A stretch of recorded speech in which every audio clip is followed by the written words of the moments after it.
Bonjour, bonjour! Aujourd'hui, nous allons parler de l'accompagnement à l'endormissement, c'est-à-dire du rituel du coucher. Je vais donc vous donner des pistes concrètes que j'ai tirées du livre d'Héloïse Junier, Le sommeil du jeune parent. Ces pistes concrètes vont vous aider à mettre en place vous-même un rituel du coucher qui vous ressemble, qui plaît à votre enfant, mais surtout qui est super efficace. Avant de passer au premier point, je vous rappelle de vous abonner, de mettre un petit pouce bleu sur cette vidéo. Tout d'abord, mettons les choses au clair.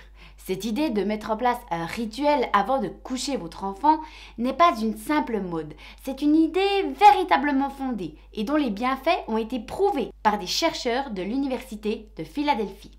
Donc, comment mettre en place un rituel de coucher efficace ? Premièrement, il ne doit pas être trop long. La durée idéale se situe entre 10 et 15 minutes. Ce n'est pas beaucoup, vous allez me dire. Eh bien, je vous explique pourquoi. Les bébés ne sont pas encore temporalisés, c'est-à-dire qu'ils ne se rendent pas compte du temps qui passe. 1 minute, 1 heure ou 1 semaine, ils ont de la peine à y mettre du sens. En plus, les bébés ont du mal à anticiper ce qui va leur arriver. Et cela est stressant pour leur petit cerveau. C'est là que les rituels entrent en jeu, car ils vont permettre au cerveau de votre enfant d'anticiper ce qui va lui arriver.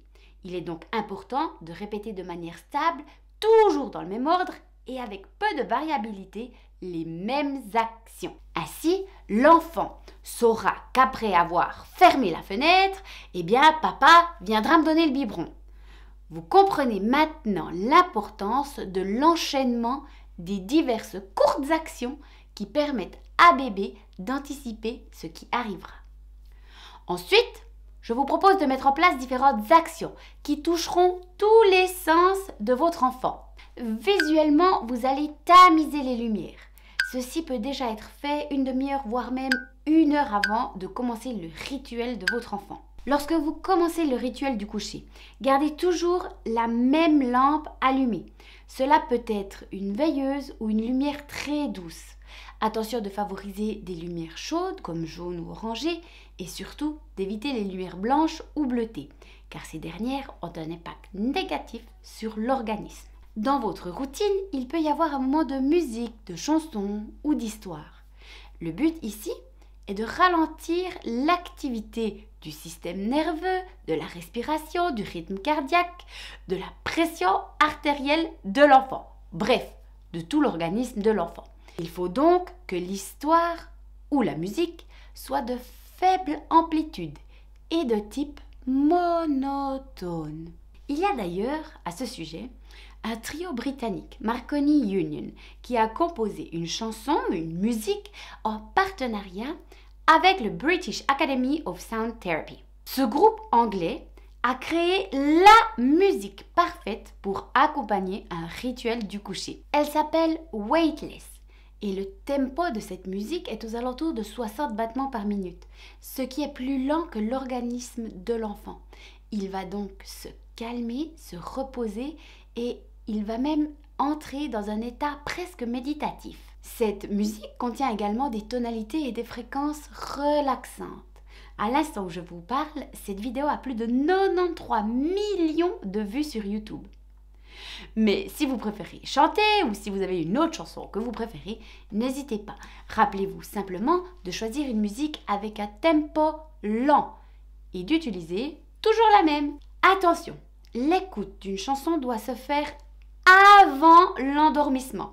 C'est-à-dire que la musique peut accompagner le rituel du coucher, mais doit être finie avant que l'enfant ne s'endorme. Donc, on ne la met pas en replay toute la nuit. Pour le goût et l'odorat, je vous propose de lui donner son dernier bibi ou sa dernière tétée dans cet instant de rituel. Ainsi, il aura et l'odeur et le goût familiers du lait et de vous-même. Attention de bien garder toutes ces étapes chaque fois dans le même ordre. Ordre que vous choisirez vous-même. En ce qui concerne le toucher, je vous propose un contact physique tel un câlin, un massage des pieds, du cuir chevelu ou du ventre. Bref, un contact physique tendre et chaleureux. Il aura pour effet de favoriser la sécrétion d'ocytocine, qui est l'hormone de l'attachement. Ce contact physique fera aussi effet de transition entre vos bras et son lit, entre « je suis réveillée » et « je m'endors ». Encore une fois, il est important de répéter les mêmes gestes. Cette action aura un effet Madeleine de Proust et vous pourrez la réutiliser lors des pleurs nocturnes par exemple. Si votre enfant se réveille et commence à pleurer au milieu de la nuit, avant de le sortir de son lit pour le prendre dans vos bras, le bercer ou autre, essayez d'abord de refaire ce geste afin de le rassurer. Cela suffira peut-être à l'apaiser et à l'endormir à nouveau.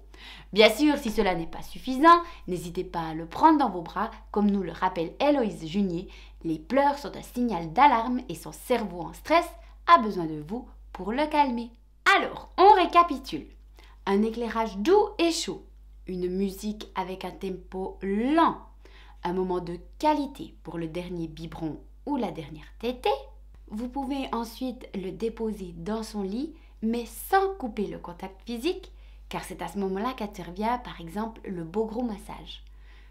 Vous pouvez rester avec lui encore un moment, le temps qu'il a besoin, le temps de l'apaiser encore un peu plus, et vous lui chuchotez bonne nuit ou une phrase que vous répétez chaque fois la même, et vous pouvez vous en aller de la chambre.